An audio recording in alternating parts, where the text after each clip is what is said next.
The first hint this wasn't going to be a relaxing city break came shortly after landing. Wheeling my suitcase through the airport, I looked down at my phone to find the following SMS. Ada. Hi, Adam. Public transport has been shut down. It's a bit crazy here. Get the taxi driver to call me, okay? Ada was our Airbnb host. My German girlfriend Annette and I had prepared for backgammon, ferry rides, tea, and eating large slabs of foreign cake. Not for craziness. Me. Who shut it down? Getting in a taxi now. Ada. Who do you think shut it down? Get the taxi driver to call me. I had no idea who had shut it down. It wasn't like there was a master public transport switch you could just turn off, right? It's not a floor lamp. Me. The taxi driver says he knows the address. See you in a bit. Ada. Get him to call me anyway. I'll tell him what roads are still open. Me. Why are the roads closed? Ada. Do you watch the news? There are big protests here. I did not watch the news. I avoided the news like other people avoided cholesterol. But that's not something you admit. Ignorance is not a virtue. The other reason I didn't want to ask the taxi driver to call Ada was that I suffer from a hereditary disease called crippling Englishness, CE.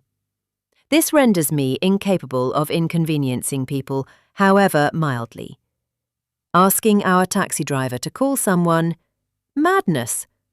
Finding a specific address and reaching it in a motor vehicle was the man's entire job. He was a logistics professional. I looked across at him from the passenger seat. He was in his early 40s, balding and attempting to compensate for this by allowing the frizzy hair from the sides of his head to grow free from the confines of good taste. He looked more than familiar with the art of scowling. His eyebrows sunk deep into his eyelids, reminding me of imprints in a well-worn sofa. His off-white t-shirt was flecked with recent lunches eaten at the wheel. He was muttering to himself. So he was a shabby, irritable example of a logistics professional, but a logistics professional nonetheless. I would not call that into question by suggesting he might be ignorant of the latest road closures in this, his city. The next time I looked at my watch, an hour had passed. Are we nearly there? I asked. We'd just turned onto a hilly street to find it blocked by a barricade of trash, wood, and 2 upside-down shopping trolleys. Around us flowed a mass of young people in homemade riot gear. It looked as if there were to be a reunion party for the hit 1970s band Village People.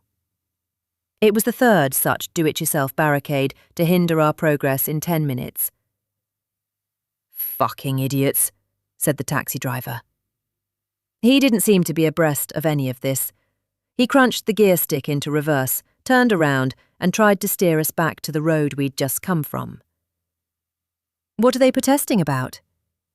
Protesting, yes, he said, his reversing manoeuvre complete. He scowled at 2 women carrying a gay pride flag.